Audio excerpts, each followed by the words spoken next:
Saat rumor tentang kesepakatan dengan IRGC terus beredar, Iran mulai kembali online setelah berbulan-bulan mengalami keheningan digital. Apa yang akan kamu lihat adalah video-video yang direkam selama pemadaman internet yang terpanjang dalam sejarah modern. Momen-momen yang tetap tersembunyi dari dunia hingga sekarang.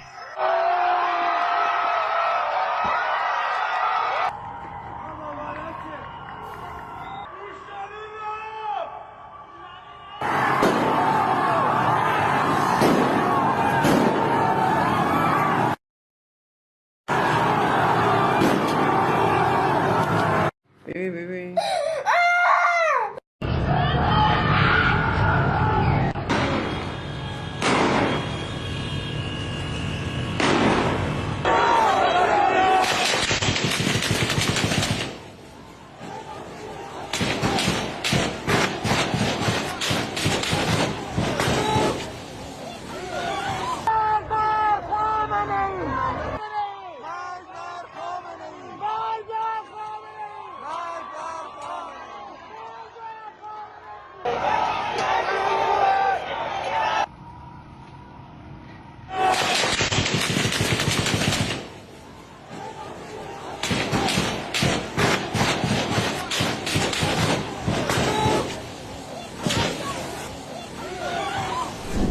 Jadi memang ada beberapa adegan yang cukup mengganggu di sana. Juga ada beberapa adegan yang menginspirasi. Tapi tidak diragukan lagi bahwa rekaman yang keluar dan tidak bisa kita lihat secara langsung memang cukup brutal seperti yang kita duga. Jadi, Gens, kita mulai dari kamu. Apa tanggapanmu tentang semua ini? Internet, kamu tahu, setidaknya sebagian menampilkan cuplikan-cuplikan yang sudah kita lihat dari protes tanggal 7, 8, dan 9 Oktober. Ya, jadi aku punya beberapa pemikiran saat melihat adegan-adegan seperti ini. Pertama-tama, kita harus ingat bahwa situasi internet sebelumnya juga tidak terlalu baik.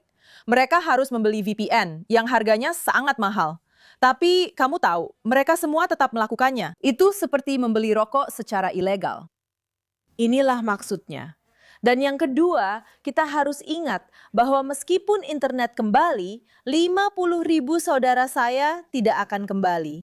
Dan kita telah melihat begitu banyak rekaman orang-orang seperti yang terakhir tadi. Mereka dibunuh begitu saja di jalanan hanya karena meminta kebebasan. Dan itu sangat kuat dan sangat menginspirasi. Dan yang paling menyakitkan bagi saya adalah orang-orang itu kehilangan nyawa mereka karena meminta kebebasan. Dan dunia malah membenarkan rezim yang melakukan hal-hal seperti ini. Dan itu adalah rezim yang sama yang harus kita waspadai. Karena mereka sedang menaklukkan dan benar-benar masuk ke dalam inti masyarakat anak-anak kita di barat, di mana-mana. Dan ketika kita meneriakkan bebaskan Palestina dan intifada, inilah yang dimaksud dengan intifada. Melawan warga sipil yang meminta kebebasan, yang hanya ingin menjalani hidup sehari-hari, dan itu sangat menyakitkan. Seperti jiwaku terbakar. Aku tidak bisa melihatnya. Aku tidak sanggup menontonnya. Dan orang-orang harus segera sadar. Ini benar-benar menjijikan. Maksudku, melihat orang-orang, tipe-tipe orang yang menyangkal bahwa ribuan orang Iran dibunuh oleh rezim. Kamu tahu, orang-orang yang mengulang-ulang klaim omong kosong bahwa hanya 3.000 yang dibunuh, seperti yang dikatakan rezim, seolah-olah itu tidak apa-apa. Kami hanya membunuh 3.000. Seperti bagaimana itu bisa dianggap normal?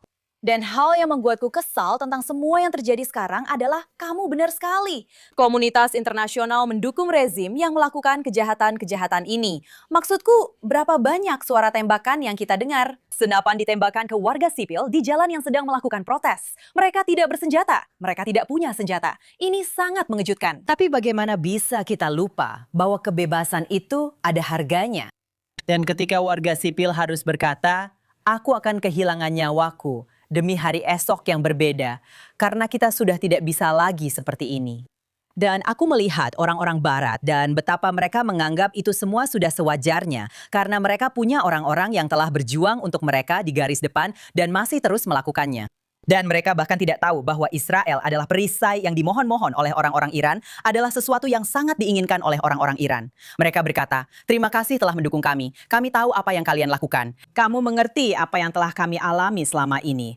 Menjelaskan hal itu kepada orang barat itu, kamu tahu, seperti memberikan steak kepada anak vegetarian. Mereka tidak akan mencernanya dengan baik. Dan pada titik tertentu, anak-anak itu harus terbiasa dengan itu. Atau berkata, tidak, terima kasih, ini yang aku yakini. Begini cara kerja tubuhku. Dan ini satu-satunya cara aku melihat dunia. Kita perlu sampai pada titik di mana kita mengubah budaya dengan satu pertanyaan, yaitu, apa yang kamu rela lakukan jika kamu berada dalam situasi di mana kebebasanmu benar-benar dipertanyakan dan kamu harus memperjuangkannya? Karena kebanyakan orang-orang ini tidak akan melakukannya. Mereka sangat pandai, kamu tahu, mengibarkan bendera dan pergi dengan kefieh mereka yang mirip lap dapur kemana-mana. Mengulang-ulang kata-kata dan naskah yang diberikan oleh orang lain, karena itulah satu-satunya yang mereka yakini. Tapi sama seperti Rezin tahu bahwa orang-orang itu hanyalah pion yang dimanfaatkan. Kita juga belum sampai pada titik di mana kita bisa melihat sisi lainnya. Karena mayoritas orang berada dalam semacam gelembung yang terkunci, mereka terjebak. Bahkan lebih buruk dari itu. Aku rasa kamu tahu, kamu bilang mereka tidak akan berjuang untuk kebebasan mereka. Mereka bahkan tidak merasa pantas mendapatkan kebebasan karena rasa bersalah sebagai orang kulit putih. Dan seluruh konsep seperti, kamu tahu, aku ada di sini karena orang lain menderita, dan aku tidak pantas mendapatkannya. Dan hal itu sudah ditanamkan pada orang barat begitu lama, sehingga muncul angka pemerkosaan yang sangat mengerikan di tempat-tempat seperti Swedia. Tapi mereka adalah migran. Mereka tidak mau menghadapi itu. Mereka tidak mau membicarakannya. Jadi, tidak apa-apa mengorbankan perempuan kulit putih karena pria kulit hitam atau pria kulit coklat yang malang ini. Kamu benar, gadis-gadis. Kamu tahu, mereka sudah seperti ini. Keyakinan mereka sendiri telah dihancurkan. Mereka merasa seperti tidak pantas mendapatkan kebebasan. Mereka akan menyerah. Bukan hanya mereka tidak akan melawan, mereka akan menyerah dan berkata, datang dan kuasai aku. Karena itulah yang telah diajarkan kepada mereka. Itulah posisi kamu sekarang. Ya, kamu tahu. Itu persis seperti yang selalu ditulis oleh Gatsa tentang empati bunuh diri. Maksudku, itu adalah dua kata terbaik untuk menggambarkan situasinya. Dan itu benar-benar nyata.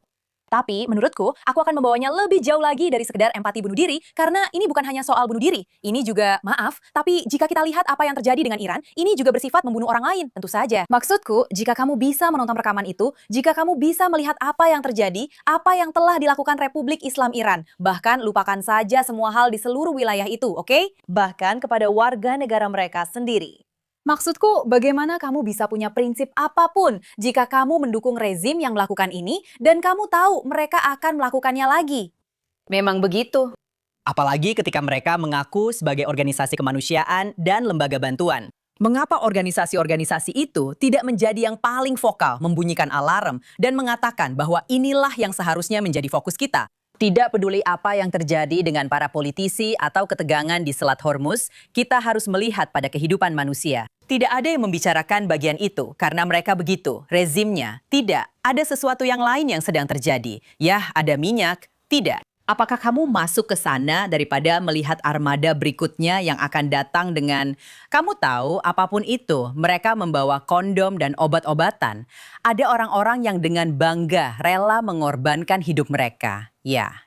Demi masa depan yang berbeda. Tidak, mereka tidak bisa. Dan hak istimewa yang dimiliki orang barat sungguh di luar pemahamanku. Sampai hari ini, di usia 35 tahun setelah tinggal di Amerika Serikat selama lebih dari 18 tahun, aku masih tidak mengerti.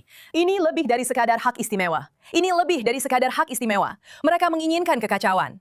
Dengar, aku sudah menjadi seorang pecinta lingkungan, bahkan sebelum itu dianggap keren, lalu tidak keren lagi. Tapi kalau kamu lihat Greenpeace, seperti kalau kamu lihat Greenpeace, coba saja lihat Instagram Greenpeace. Greenpeace Amerika Serikat, Britania Raya, Amerika Serikat. Mereka membicarakan tentang Palestina. Mereka membicarakan tentang kerusakan lingkungan akibat perang Israel. Tidak ada apa-apa tentang Iran. Tidak ada apa-apa tentang siapapun yang lain. Setiap isu telah diambil alih oleh isu Palestina. Kenapa? Karena isu Palestina itu benar-benar penuh kekacauan.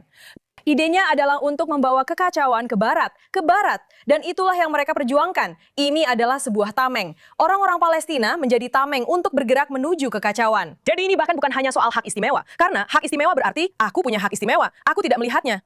Mereka ingin menghancurkan institusi dan negara mereka sendiri, karena mereka seperti kaum komunis telah memutuskan bahwa orang-orang yang berkuasa itu salah, dan karena itu kekacauan lebih baik daripada membangun. Boleh aku tambahkan bahwa Sangat gila kalau orang-orang itu tidak mengerti bahwa rezim-rezim ini, organisasi-organisasi ini, orang-orang yang hidup di bawah para penguasa itu, aku menyebut mereka penguasa karena memang itulah mereka. Mereka hanya mengatur hidup orang-orang yang berada di bawah kekuasaan mereka.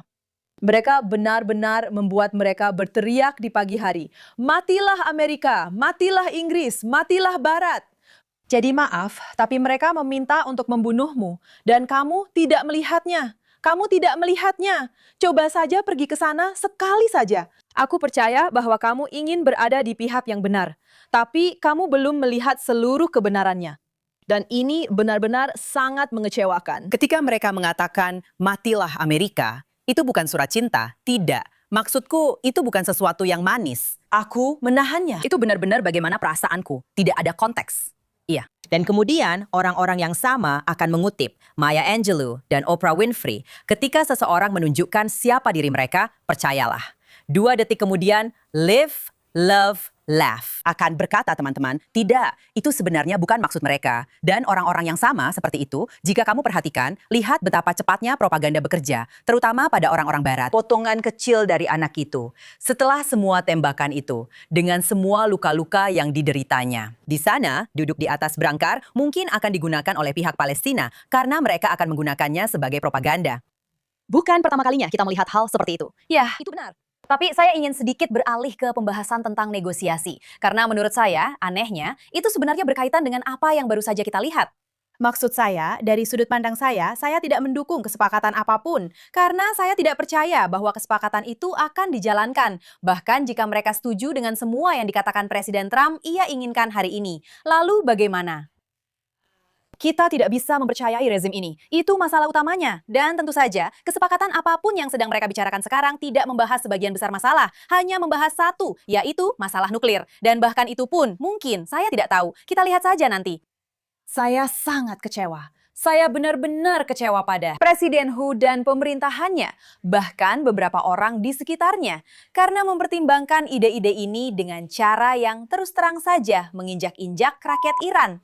Saya benar-benar muak dengan hal ini. Dan memiliki seorang presiden yang memulai seluruh percakapan ini dengan mengatakan kepada rakyat Iran, jangan berhenti melakukan protes. Bantuan akan segera datang itu sungguh seperti sangat kejam sampai sulit untuk dideskripsikan. Dan jika kamu akan mengatakan hal seperti itu tapi tidak bertindak, aku bahkan tidak punya kata-kata. Aku bahkan tidak punya kata-kata untuk ini. Aku jijik karena ini bahkan tidak masuk dalam agenda. Dan aku tahu beberapa hari yang lalu, dia membagikan sesuatu tentang bagaimana para demonstran dibunuh dan sebagainya. Dan kamu tahu, dia pernah berkomentar di sini atau di sana. Kenapa kita harus meminta remah-remah? Ratusan, tidak ratusan, puluhan ribu orang dibunuh dalam beberapa hari oleh pemerintah mereka sendiri. Dan Presiden Amerika Serikat, pemimpin dunia bebas, tidak bisa melakukan apa-apa karena harga bensin terlalu tinggi dan basis pendukung MAGA tidak senang. Apa kamu bercanda? Maaf, aku jadi bermonolog di sini. Tapi tidak apa-apa, hanya saja. Tapi Bellamy, menurutmu bagaimana dengan apa yang terjadi dalam negosiasi ini? Pertama-tama, aku dibesarkan dengan prinsip bahwa kita tidak bernegosiasi dengan teroris. Jadi, kenapa kita sampai pada titik di mana kita terus membicarakan soal duduk bersama di meja perundingan? Kita akan duduk di meja perundingan. Lalu, apa selanjutnya? Seperti pada dasarnya, memohon kepada mereka, ayo duduk di meja perundingan. Iya, tapi juga entah bagaimana negara-negara acak ini terus ikut campur. Setelah Pakistan, apa lagi selanjutnya? Kamu tahu, Apa selanjutnya? Bilang cheese, seperti yang diminta oleh Pakistan. Sejak kapan? Kenapa kita peduli? Benar. Mereka bahkan tidak bisa main kriket, seperti yang terus aku bilang. Bukan berarti itu penting, tapi pada akhirnya, sebuah negara yang bahkan tidak benar-benar netral pun tidak pantas untuk punya percakapan seperti itu. Kalau aku tahu tetanggaku tidak suka padaku, tapi tetangga sebelahnya lebih netral untuk diajak bicara soal, kamu tahu, perselisihan yang pernah kita alami. Aku akan pergi ke yang lebih netral karena kita akan berdiskusi di tempat yang netral. Kenapa aku harus pergi ke negara yang aku tahu mereka menentang salah satu pihak, tapi kemudian mereka bertanya, kami sudah meminta, siapa kamu? Serius, setelah apa yang terjadi dengan Qatar dan semuanya, rasanya seperti pintu-pintu terbuka lebar untuk orang-orang teroris. Bukan hanya simpatisan, tapi mereka merayakan terorisme dan mereka menyerukan itu. Mereka membenci Israel, membenci Yahudi, dan membenci Barat. Tapi tolong, kami ingin mengajukan permintaan agar percakapan ini bisa terus berjalan. Percakapan apa?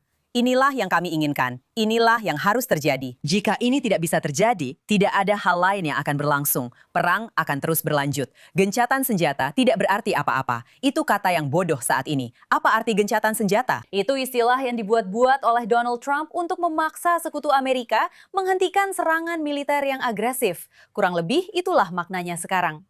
Sekarang, aku bisa menerima bahwa niatnya mungkin baik. Aku bisa menerima bahwa dia telah melakukan banyak hal hebat untuk Israel. Tapi secara keseluruhan, Hamas belum dilucuti, Hizbullah belum dilucuti, Republik Islam masih berdiri. Bahkan IRGC yang mengendalikan. Tidak ada yang dilakukan untuk membantu rakyat Iran. Jadi, apa sebenarnya tujuan dari semua gencatan senjata ini? Maksudku, apa sih tujuannya di sini? Satu-satunya hal yang menurutku mungkin berubah di papan catur, kalau kamu memikirkannya seperti itu, adalah dari apa yang kita dengar. Uni Emirat Arab dan Israel sebenarnya bekerja sama dengan cara yang jauh lebih signifikan, melakukan serangan udara bersama dan dari Uni Emirat Arab. Kalau aku jadi pihak yang berseberangan, seperti yang sudah aku bilang, jika kesepakatan gencatan senjata, apapun itu, memungkinkan hal-hal lain berubah di papan catur yang bisa menciptakan tekanan dengan cara lain, maka aku setuju dengan lebih sedikit orang yang meninggal, lebih sedikit misil yang ditembakkan. Maksudku, kita memang sedang sangat sibuk di Lebanon. Setiap hari selalu ada seseorang yang harus menguburkan anaknya. Jadi, dari sudut pandang orang Israel, tidak ada lagi orang yang meninggal itu adalah hal yang baik. Aku juga ingin rakyat Iran bisa bebas. Menurutku memang begitu. Dan melihat gambar-gambar ini benar-benar membuat hati hancur. Ini mengingatkanku pada 7 Oktober. Ini juga mengingatkanku pada Holocaust. Sangat sulit untuk melihatnya. Dan mengetahui bahwa perang informasi itu diperjuangkan lewat gambar-gambar. Itulah sebabnya rezim mematikan internet. Tidak ada yang perlu bertanya-tanya mengapa itu dilakukan. Gaza mendapat simpati karena Gaza punya gambar-gambar. Kami tidak membagikan foto korban tewas kami. Kami tidak pernah melakukan itu. Ada banyak perdebatan dengan para aktivis. Haruskah kita melakukannya atau tidak? Biasanya kami tidak melakukan itu di Israel, dan orang Yahudi umumnya juga tidak melakukan itu. Tapi orang-orang memenangkan perang propaganda dan perang informasi dengan visual. Itulah sebabnya internet dimatikan. Jadi jika sebuah kesepakatan benar-benar memungkinkan, kamu tahu, seperti mereka mempersenjatai ulang dan mengisi kembali persediaan selama gencatan senjata. Jika kita bisa berbenah dan melakukannya dengan benar, aku jadi bertanya-tanya, apakah kita juga bisa pintar dan memanfaatkan waktu itu? Jangan masukkan itu, maaf. Gencatan senjata yang gagal lagi. Gencatan senjata sementara. Ya, sayangnya menurutku, apakah seseorang mendengarkan pendapatku atau pendapatmu, pada akhirnya hasilnya akan sama saja. Kita akan kembali lagi suatu saat nanti, Kak. Ya, setuju, ya? Kalau kamu melihat kembali pada JCPOA dan semuanya, kamu bisa lihat bahwa rezim itu tidak pernah menepati kata-katanya. Seperti kamu membuat kesepakatan dengan iblis. Kamu pikir iblis tidak akan mempermainkanmu? Tolonglah. Mereka hanya akan punya sedikit lebih banyak waktu. Dan kemudian mereka akan melakukan sesuatu yang baru. Mereka akan melakukan serangan teror baru atau membentuk organisasi baru. Dan mereka akan terus mendanai Hizbullah. Kenapa menurutmu mereka mencoba mengadakan gencatan senjata antara IDF dan Hizbullah? Inilah alasan mereka ingin terus melanjutkan. Iya. Mereka tidak berusaha menyelamatkan nyawa. Mereka tidak peduli dengan orang-orang mereka sendiri. Mereka tidak peduli dengan Timur Tengah. Mereka tidak peduli dengan Trump. Mereka tidak peduli dengan apapun selain ideologi mereka. Dan ideologi itu sedang menang. Hanya itu. Itulah kenapa aku bilang, sebenarnya tidak ada bedanya. Bahkan jika mereka datang ke negosiator Amerika Serikat dan berkata, oke, kami setuju dengan semuanya. Oke, lalu apa? Maksudku, kamu tahu, mereka tidak akan melakukan itu karena itulah yang sudah pernah mereka lakukan sebelumnya. Jadi, kenapa kita melakukan ini lagi? Tapi aku memang ingin kita punya cuplikan Donald Trump yang membicarakan tentang kemajuan kesepakatan atau apa yang dia sebut sebagai kemajuan kesepakatan. Mari kita lihat. Jadi menurutmu seperti apa kesepakatan yang bagus itu?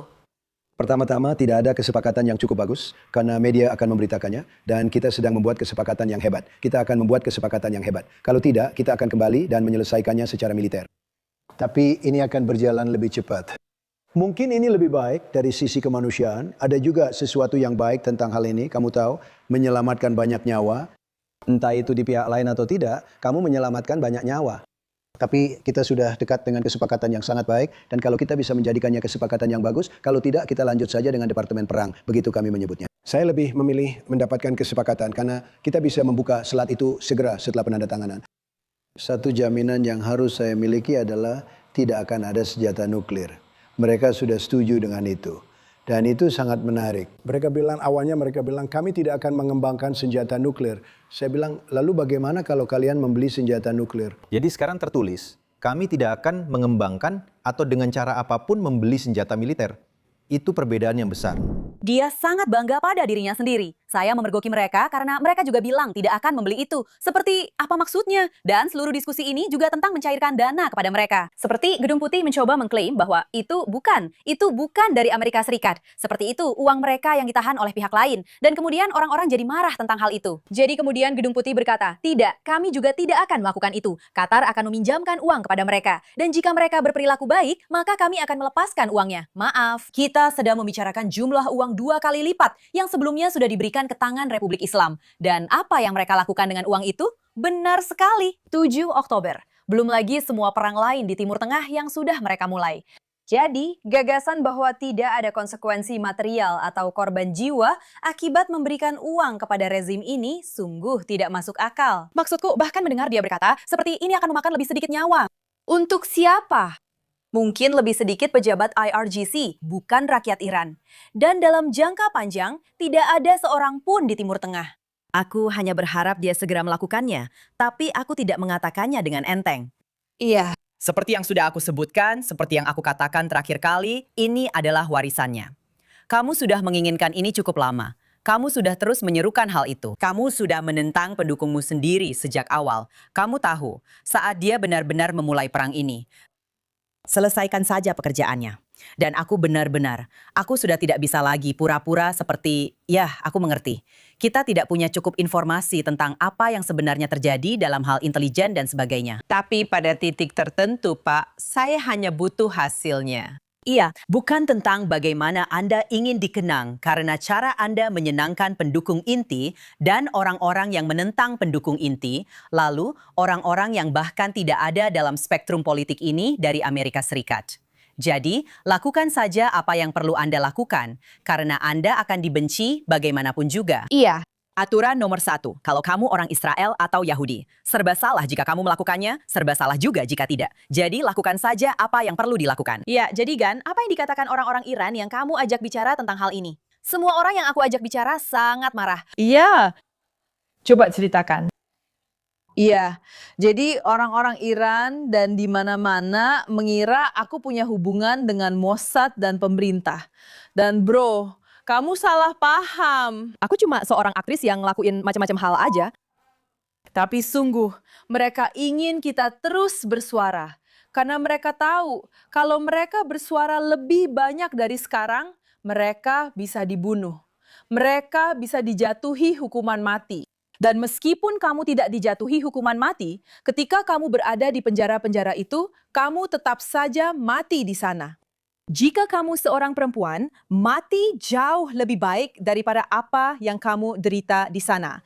Jadi ada banyak kemarahan, ada banyak kekecewaan, dan ada sedikit secerca harapan. Yang aku rasakan seperti ada harapan bahwa Trump tidak akan membuat kesepakatan. Mereka tidak akan melakukan apapun dengannya. Seperti mereka percaya bahwa Trump dan Netanyahu dan semua yang terlibat, mereka seperti pebisnis. Jadi mereka tahu apa yang mereka lakukan. Aku harap begitu. Tapi menurutku itu terlalu optimis. Padahal aku dikenal sebagai orang yang optimis. Oke. Tapi aku benar-benar berharap rakyat Iran akan mendapatkan kebebasan yang layak mereka dapatkan. Karena mereka berteriak meminta kebebasan dan agar Pahlavi kembali. Tapi tidak ada yang menganggap pemimpin mereka serius yang mereka inginkan. Dan aku seperti, jadi siapa yang kalian dengarkan? Iya, itu gila. Bener-bener gila. Tapi kamu tahu, kita punya dinamika Trump yang sebenarnya mulai aku bicarakan di sini. Dan itu yang membuatku khawatir. Karena menurutku Iran adalah isu yang paling mendesak. Ya. Tapi di seluruh wilayah ini, secara barat, Oke, kita tidak akan menyebut Trump secara spesifik. Tapi Barat telah mendorong Israel ke posisi di mana mereka harus setuju dengan gencatan senjata, jika itu memang bisa disebut gencatan senjata.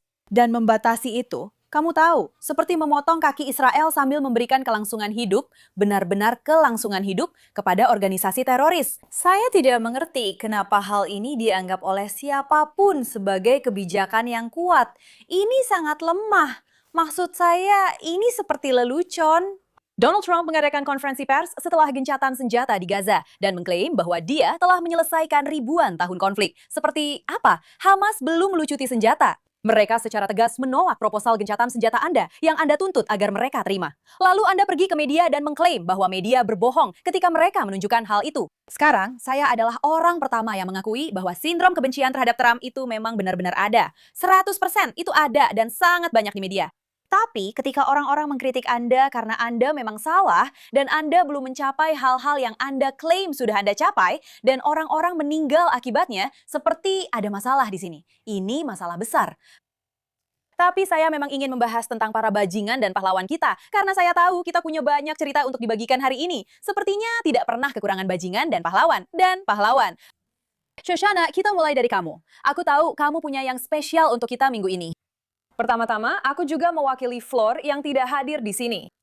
Bajingan minggu ini yang tidak mengejutkan adalah Mamdani, wali kota New York.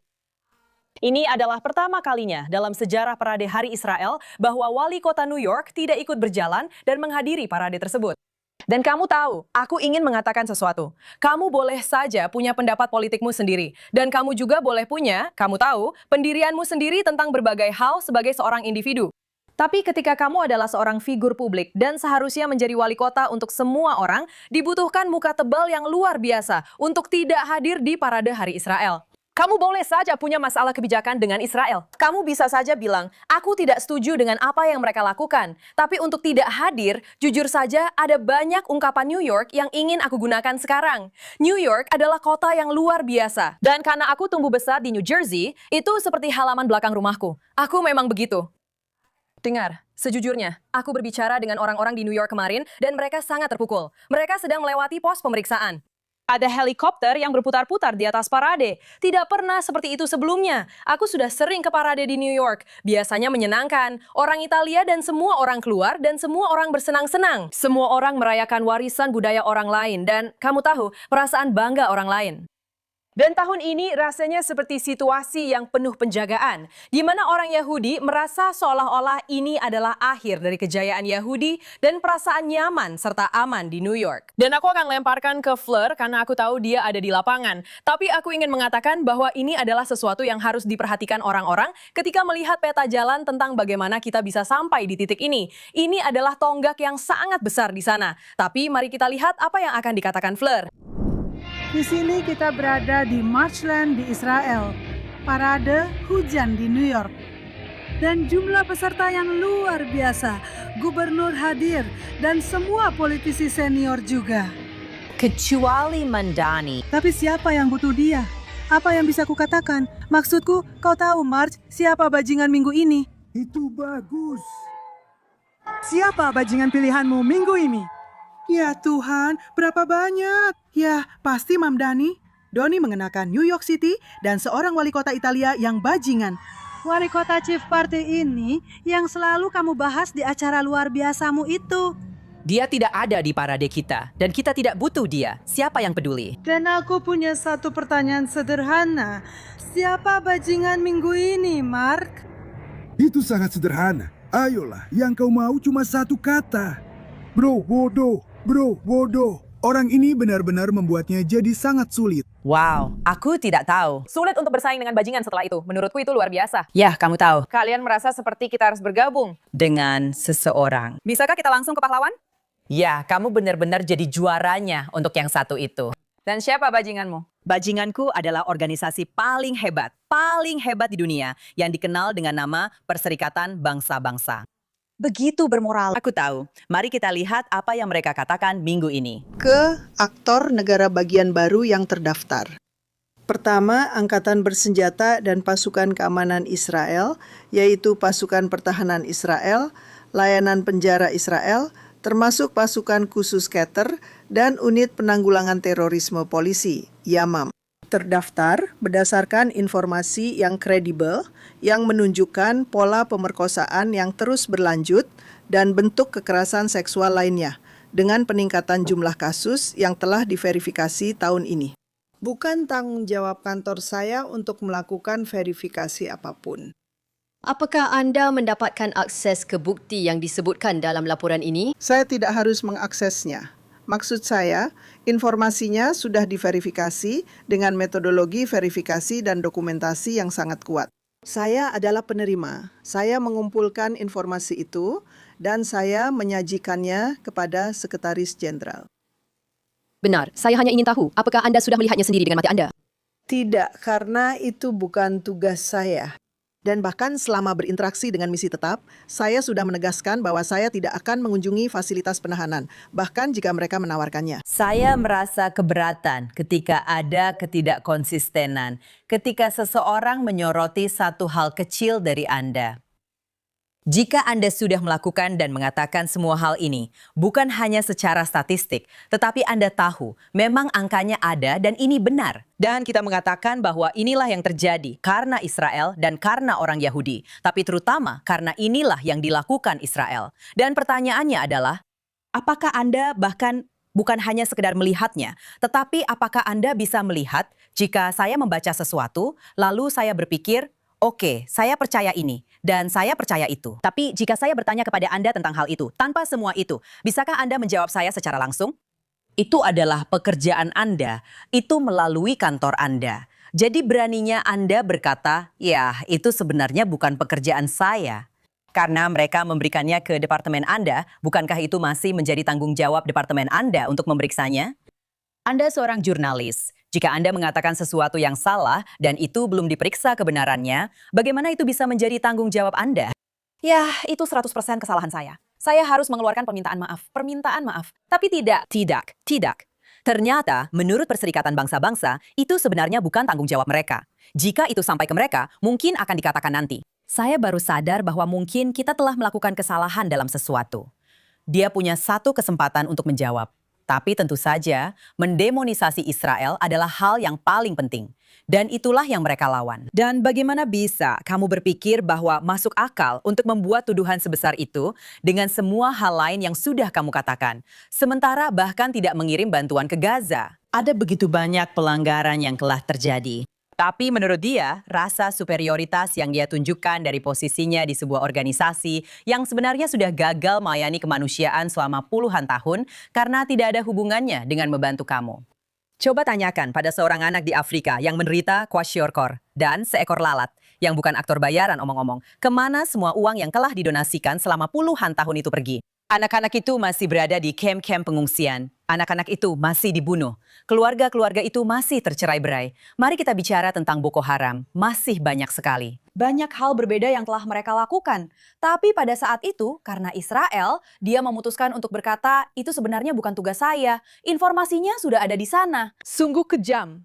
Tidak. PBB juga membelakangi kami sebagai perempuan. Sebagai seorang anak, sebagai seorang perempuan, aku lahir di Iran dan ada begitu banyak perempuan yang tidak seberuntung aku untuk bisa pergi ke negara lain. Aku diberkati dengan ini, dengan masa depan yang bisa aku miliki di sini, di Israel. Dan aku memang memilikinya.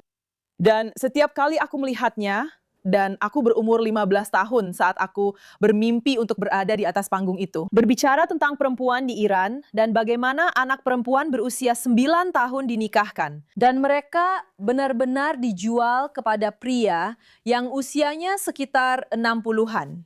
Tapi itu sangat menyakitkan. Dan itu menjadi semakin menyakitkan setelah 7 Oktober. Ketika selama 2 tahun aku menunggu PBB muncul dan berkata, "Hey, ada sesuatu yang terjadi di Israel pada 7 Oktober. Tapi mereka bilang, kami tidak punya bukti. Bukti? Tunggu, beritahu aku tentang itu. Kami akan memberitahumu sesuatu. Kami tidak bisa melihatnya. Kami tidak bisa melihat buktinya. Ray Charles ya? Ray Charles.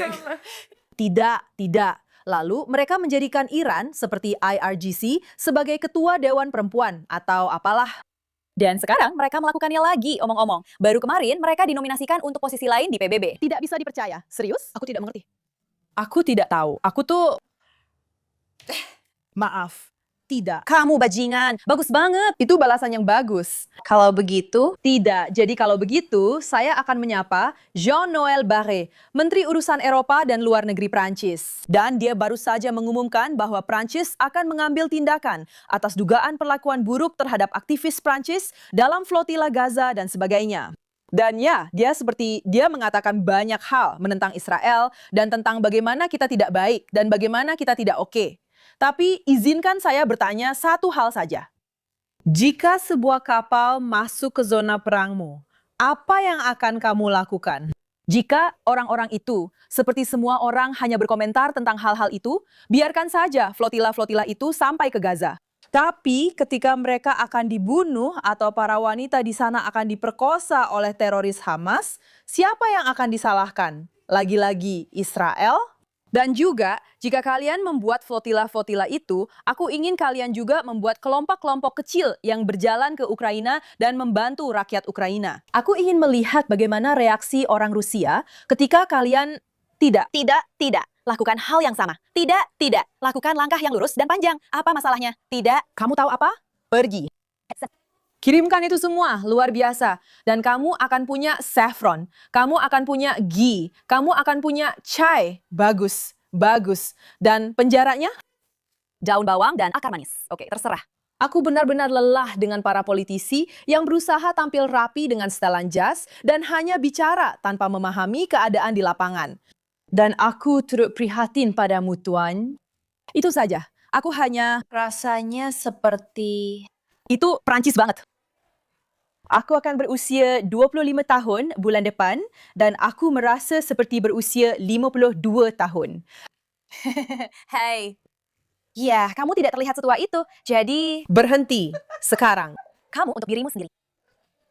Aku belum. Sangat dekat. Ini dia. Sangat dekat. Jadi, si bajingan pilihanku. Minggu ini, saat kita menutup segmen bajingan kita di episode ini. Si bajingan pilihanku sebenarnya berhubungan dengan pahlawanku yang akan aku ceritakan sebentar lagi. Tapi para bajingan, pilihanku adalah Cenk Uygur dan Hasan Piker yang baru saja dilarang masuk ke Inggris Raya. Sebenarnya, untuk memperjelas, aku tidak berpikir mereka dilarang. Aku rasa mereka hanya ditolak masuk. Sepertinya visa Hasan baru saja dibatalkan. Bukan tidak bisa, dia bisa mengajukan visa lagi, tapi belum melakukannya. Sementara itu, mereka sedang jualan tragedi, mengeluh tentang bagaimana pemerintah Israel memaksa pemerintah Inggris untuk menolak mereka masuk hanya karena mereka orang Israel. Pertama, apapun maksudnya, aku juga kurang yakin. Tapi izinkan aku membahas beberapa hal yang telah dilakukan Hasan Piker. Kalau ada yang salah paham dan mengira ini soal kebebasan berbicara, Hasan Piker adalah seseorang yang secara terbuka pernah menyerukan pembunuhan Presiden Amerika Serikat. Ini adalah seseorang yang secara terbuka pernah menyatakan bahwa orang Amerika pantas mendapatkan peristiwa 9/11.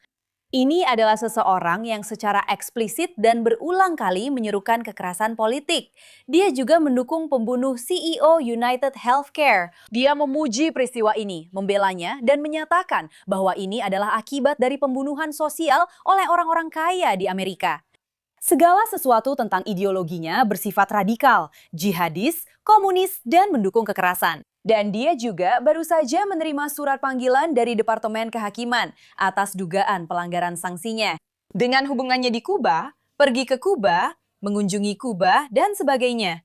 Dia benar-benar bajingan, manusia yang mengerikan dan menjijikkan yang seharusnya tidak diizinkan berada dimanapun. Sejujurnya, dia seharusnya dipenjara, dan Cenk sebenarnya adalah pamannya. Fakta menarik, saya rasa mereka memang keluarga. Ya.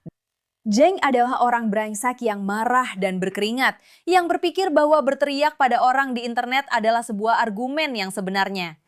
Semua ideologinya selalu kembali pada bagaimana Muslim dianiaya. Tentu saja, bukan orang Arab, karena dia sendiri bukan orang Arab. Dan sebenarnya dia tidak punya hubungan dengan konflik atau masalah ini.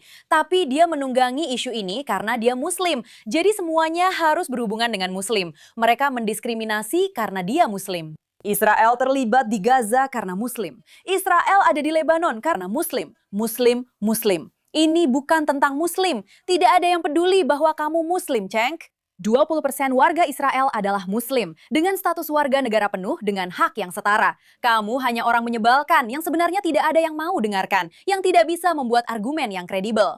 Jadi sekarang setelah aku jelaskan siapa sebenarnya orang-orang ini dan fakta bahwa mereka ditolak masuk, aku ingin menekankan bahwa alasan mereka ditolak masuk sebenarnya bukan karena Israel atau ada hubungannya dengan Israel. Alasan yang kita tahu sejauh ini, dan ini baru saja terjadi, jadi aku belum punya semua detailnya, adalah karena komentar yang dibuat oleh Cheng, yang meremehkan dan atau menyangkal. Aku belum yakin yang mana. Geng predator seksual anak di Inggris, yang merupakan kasus mengerikan dan sangat buruk tentang gadis-gadis muda, kamu tahu, dari usia 10 sampai 17 tahun, yang diperkosa secara beramai-ramai oleh kelompok jihadis asal Pakistan. Yang dalam beberapa kasus membius dan menculik gadis-gadis ini, lalu menahan mereka di rumah-rumah berbeda, di mana mereka pada dasarnya memperdagangkan mereka kepada pria-pria lain. Pemandangan yang menjijikan, banyak penyiksaan yang terjadi bersamaan dengan pemerkosaan itu. Dan mendengar seseorang meremehkannya. Karena Muslim sebenarnya adalah korban dalam skenario seperti ini, itu sungguh di luar nalar. Hei, tunggu. Saya juga peduli dengan banyak Muslim di Inggris. Oke, mungkin saya percaya jika itu memang kekhawatiranmu. Tapi tunggu dulu, mereka mengatakan hal yang sama tentang Amerika. Padahal hampir tidak ada Muslim di Amerika. Jadi dari situ kamu bisa tahu. Itu propaganda, karena sebenarnya tidak berkaitan dengan fakta. Tapi berkaitan dengan pemberitaan tentang Israel. Setiap kali Israel diberitakan dengan cara yang buruk. Kamu akan melihat banyak sekali orang menyerang Muslim di Inggris, Amerika Serikat, dan di tempat lain, seolah-olah merekalah masalah sebenarnya. Muslim di Barat hampir tidak punya kekuatan sama sekali. Orang-orang yang mendukung Israel memiliki kekuatan yang hampir tak terbatas. Ini adalah fakta yang jelas. Tapi itulah alasan sebenarnya kenapa dia dilarang, yang sebenarnya membawa kita ke pahlawan kita minggu ini. Ini lucu karena sebenarnya dia pernah jadi bajingan versiku. Dan dia memang bajingan, tapi untuk langkah ini dia adalah pahlawan mingguku. Shabana Mahmood, yang dikenal sebagai aktivis anti-Israel, dia telah menjadi bagian dari gerakan Free Palestine. Dia pernah ikut dalam aksi protes di mana mereka meneriakan intifada, dia menolak untuk mengecam hal ini. Dalam beberapa kasus, dia bukan orang yang baik. Namun, dia tepat soal langkah ini. Saya yakin dia mendapat tekanan besar dari orang-orang lain di pemerintahan, tapi dia tetap melakukannya. Dialah yang pada akhirnya membuat keputusan itu sebagai menteri untuk mencabut visa-visa tersebut dan menolak mereka masuk. Dan untuk itu, dia mendapat gelar pahlawan minggu ini, meskipun hanya sementara. Tapi seluruh kekacauan ini sangat menyenangkan untuk disaksikan, melihat histeria di media sosial tentang bagaimana mereka merasa dianiaya dan dibungkam. Aku suka ketika orang-orang mengatakan bahwa hak mereka atas kebebasan berbicara sedang dilanggar. Padahal mereka ada di X dengan ratusan ribu pengikut dan postingan itu saja sudah dilihat 500 juta kali dan menghasilkan uang. Lucu ya, bagaimana itu selalu terjadi. Karena tiba-tiba saja dia jadi korban. Maksudku, kamu tahu, apakah ini yang terjadi? Apakah sekarang kita hidup di dunia di mana kamu bahkan tidak bisa mengatakan apa yang kamu rasakan dan apa yang kamu pikirkan? Pak, saya benar-benar membalas tweet dia, bilang, saya sangat senang akhirnya kamu ikut kelas olahraga yang namanya FAFOS. Seperti kamu tahu, tapi aku tidak menyarankan kamu punya keanggotaan seumur hidup. Karena kamu tahu, itu lebih buruk daripada wajah Ozempic. Karena dia terlihat sakit sepanjang waktu. Dan dia selalu berbusa di mulut dan intinya begitu. Dan aku selalu kembali mengingat apa yang terjadi di Turki. Waktu itu, salah satu menteri atau semacamnya mengatakan sesuatu yang sangat keji terhadap Israel. Lalu langsung jatuh dan meninggal 3 hari kemudian. Aku bilang, hati-hati saja. Siapa tahu suatu hari kamu bisa terlalu banyak berbusa dan itu yang akan terjadi. Tapi menurutku itu indah dan lucu. Semacam keadilan puitis. Bahwa itu tidak datang dari siapapun yang bahkan dekat dengan pihak kita. Itu datang dari musuh Israel dan musuh orang Yahudi yang melakukannya padamu. Kamu butuh teman yang lebih baik. Dan seluruh gagasan tentang kebebasan berbicara juga konyol. Karena tentu saja tidak ada dari orang-orang ini yang berkomentar tentang fakta bahwa menurutku ada 12 atau 13 pembicara berbeda untuk itu. Kamu tahu? Orang-orang dari aksi sayap kanan itu juga ditolak masuk ke Inggris. Ini sebenarnya bukan hal yang aneh bagi mereka. Jadi gagasan bahwa mereka entah bagaimana didiskriminasi karena Israel itu benar-benar berlebihan. Tapi ya, itu tadi penjahat dan pahlawan mingguan versi saya. Jadi, Conan, siapa pahlawanmu? Pahlawan saya? Dengar, aku tadi terlalu terbawa suasana. Ini aku seperti terlalu, seperti bulan biru dan segalanya. Itu benar-benar mempengaruhiku. Aku Sagittarius Rising dan segalanya. Jadi dengar, aku akan santai soal ini. Kamil Fayaz adalah pahlawanku. Dan kadang-kadang kamu tidak perlu banyak bicara, tapi aku akan jelaskan. Cukup tonton ini. Aku punya pesan penting untuk komunitas Yahudi di Inggris dan di Birmingham. Jika kalian pernah diintimidasi saat mengibarkan bendera ini, jika kalian pernah diintimidasi karena menjadi Yahudi, cukup tonton cuplikan berikut tentang bagaimana orang-orang Iran di sini, di jalanan Birmingham, membela rakyat Israel. Mari kita tonton cuplikannya. Kamu terobsesi dengan Israel. Israel itu sudah jadi seluruh identitasmu. Dari para pendukung, dari Islam radikal dan Hamas, dari sungai sampai ke laut, Israel akan bebas. Tidak pergi. Ada 200.000 Muslim di Yerusalem. Sementara itu, ada para Islamis radikal yang delusional di Inggris yang mengatakan ada genosida. Biar saya jelaskan genosida yang kalian bicarakan. Dan setiap kali Palestina memulai perang yang tidak bisa mereka selesaikan, itu disebut genosida. Itu disebut genosida. Saya menangis melihat ini. Karena ada saat-saat di mana saya bahkan takut untuk mengatakan bahwa saya dari Israel. Atau berbicara dalam bahasa Ibrani di taksi. Ketika saya tinggal di Madrid atau bepergian ke Inggris atau bepergian ke Paris. Dan hanya dengan melihat ini dan melihat bagaimana orang-orang di sana, mereka hadir untuk mendukung orang Israel. Dan Kamil Fadil adalah seorang aktivis dan komentator. Dan dia sangat vokal menentang kaum Islamis ekstrim. Dan sangat indah melihat setiap minggu dia ada di sana, berdiri dengan bendera Israel yang dikibarkan tinggi. Ketika aku tahu bahwa di Birmingham, dan banyak orang seperti mereka memiliki penjaga keamanan di mana-mana di sekolah. Bahkan ketika kamu pergi ke toko kelontong, seperti toko kelontong kosher, mereka punya keamanan di mana-mana. Dan dia berdiri di sana dengan benderanya tinggi-tinggi. Dan ini adalah sesuatu yang mewakili banyak orang Iran di seluruh dunia. Ketika kami bahkan takut untuk berbicara dalam bahasa Ibrani, bahkan untuk mengatakan bahwa kami dari Israel.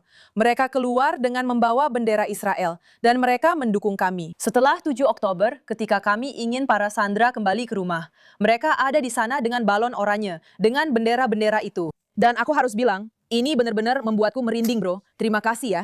Wow, itu benar-benar...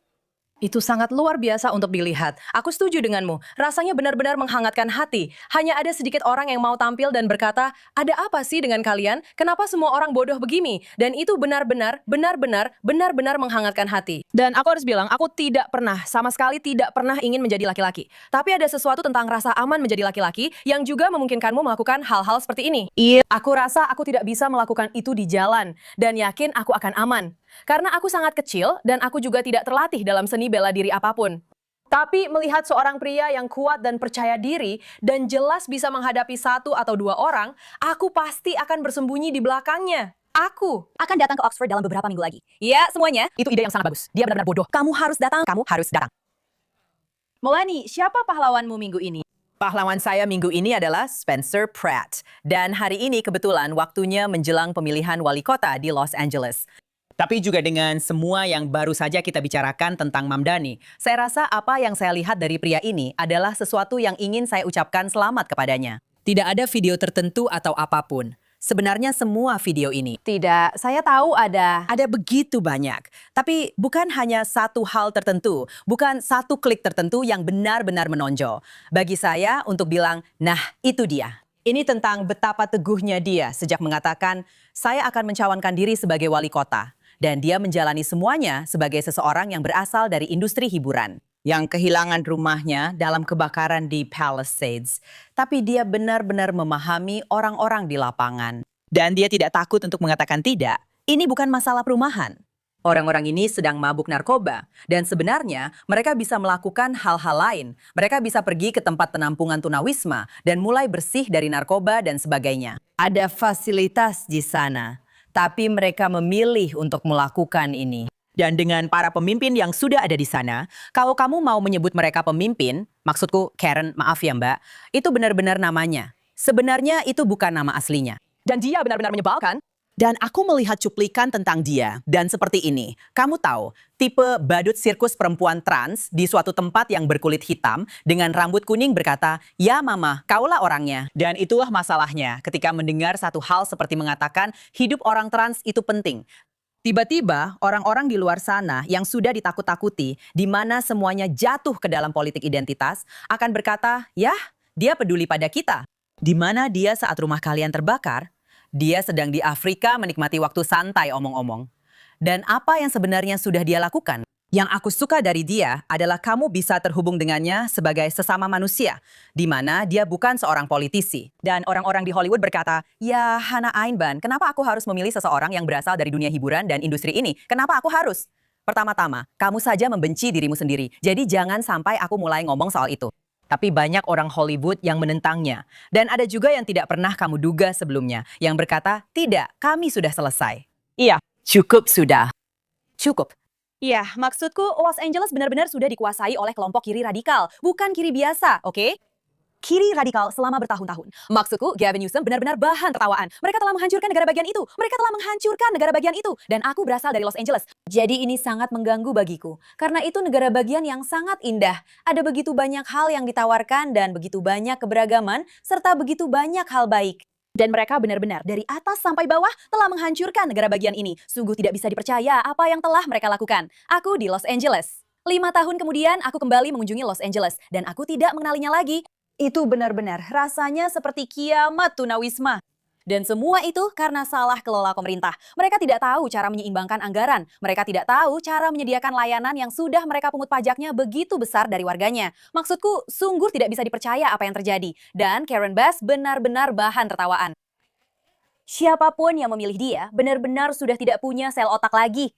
Aku tidak bisa. Bagaimana bisa? Bagaimana bisa kamu jadi Demokrat dan memilih Karen Bass? Bagaimana? Karena aku tidak mengerti. Bagi begitu banyak orang, terutama mereka yang hidup di gelembung elit, semua itu menguntungkan mereka karena mereka tidak pernah terkena dampaknya. Dan mereka sama sekali tidak terdampak oleh hal itu. Aku berada di Amerika beberapa bulan lalu. Sebenarnya bukan beberapa bulan lalu, tapi beberapa minggu lalu. Aku baru saja di Los Angeles. Begitu kamu keluar dari Beverly Hills, rasanya seperti kamu meninggalkan dunia. Kecuali kamu memang hidup di dalam gelembung dan hanya berkeliling di LA, di luar itu, suasananya seperti kota zombie yang dipenuhi orang-orang teler karena narkoba. Itu sangat menakutkan. Betapa menakutkannya. Bahkan ketika semua orang menginginkan perbatasan terbuka, semua orang ingin punya kota perlindungan bagi imigran, mereka lebih memilih melakukan itu kepada warga negaranya sendiri dan membiarkan mereka seperti itu. Tapi membuka hotel, menggunakan bangsal psikiatri sebagai tempat tinggal bagi imigran ilegal yang sebenarnya justru lebih menjadi masalah dan lebih merugikan kota serta rakyatmu sendiri daripada itu. Jadi aku sepenuhnya mendukung Spencer Pratt. Dan aku suka kenyataan bahwa apapun pendiriannya, dia bukan politisi, bukan pejabat atau semacamnya. Aku harap orang-orang bisa meminta pertanggungjawabanmu jika kamu jadi wali kota. Semoga sukses, Spencer. Terima kasih, terima kasih, terima kasih. Wow. Baiklah, jadi sana, siapa pahlawanmu? Terakhir tapi tidak kalah penting. Pahlawanku sebenarnya adalah penyeimbang yang indah untuk tema Ibu dan Donnie di seluruh episode ini. Dan itu adalah Jessica Tisch. Pertanyaannya adalah tentang apakah Anda merasa aman untuk tidak datang ke parade? Dan dia berkata, "Yah, lihat, tonton apa yang dia katakan." Komisaris polisi, apakah Anda punya kekhawatiran tentang wali kota yang tidak hadir untuk para petugas kebersihan, polisi, dan para pelajar? Tidak, itu adalah keputusan wali kota untuk tidak ikut parade, dan itu adalah keputusan saya untuk ikut parade dengan bangga. Maksud saya, apalagi yang bisa Anda katakan? Ini seperti, apakah kita dulu melakukan ini di SMA? Seperti dia baru saja mempermalukanmu karena kamu terlihat seperti orang bodoh, seperti orang tolol. Dia komisaris polisi Anda. Dia bilang, ya itu keputusannya untuk tidak ikut parade. Dan itu keputusan saya untuk hadir dengan bangga. Dan itu saja yang perlu Anda katakan. Karena itulah arti memiliki kebanggaan atas siapa diri Anda. Itulah arti memiliki kebanggaan terhadap kota Anda. Artinya berdiri di samping orang-orang dan berkata, ya saya bersama kalian. Saya bersama kalian, meskipun saya tidak setuju dengan semuanya. Itulah arti menjadi seorang warga New York, dasar bodoh. Maaf, ini tentang pahlawan. Jessica, terima kasih telah menjadi pahlawanku. Terima kasih telah mengucapkan dengan sangat singkat apa yang ingin kami semua katakan kepada Ibu Doni. Sangat-sangat bagus ucapannya, Nyonya. Menurutku, dia menunjukkan keanggunan dan aksi mic drop seperti ini. Jadi, lebih baik dari aku. Aku bahkan tidak bisa mendengarnya. Dia kayak selesai. Dengan bangga. Ya. Iya, saat aku melihat itu, aku langsung berpikir, pahlawanku. Terima kasih, dia benar-benar seorang pahlawan. Benar-benar pahlawan minggu ini. Dan kemudian Donnie benar-benar brengsek untuk kita semua. Nah, hari ini kita benar-benar membahas kota-kota. Kita punya Los Angeles, New York, Iran. Semoga semuanya akan berjalan dengan baik. Ya, wow. Nah, itu saja untuk minggu ini di The Quad. Tapi tentu saja kami akan kembali minggu depan di JNS TV dengan lebih banyak kabar terbaru tentang apa yang sedang terjadi. Dan kami berharap situasinya akan lebih baik untuk Los Angeles, Birmingham, Iran, New York, semuanya. Semua yang disebutkan tadi.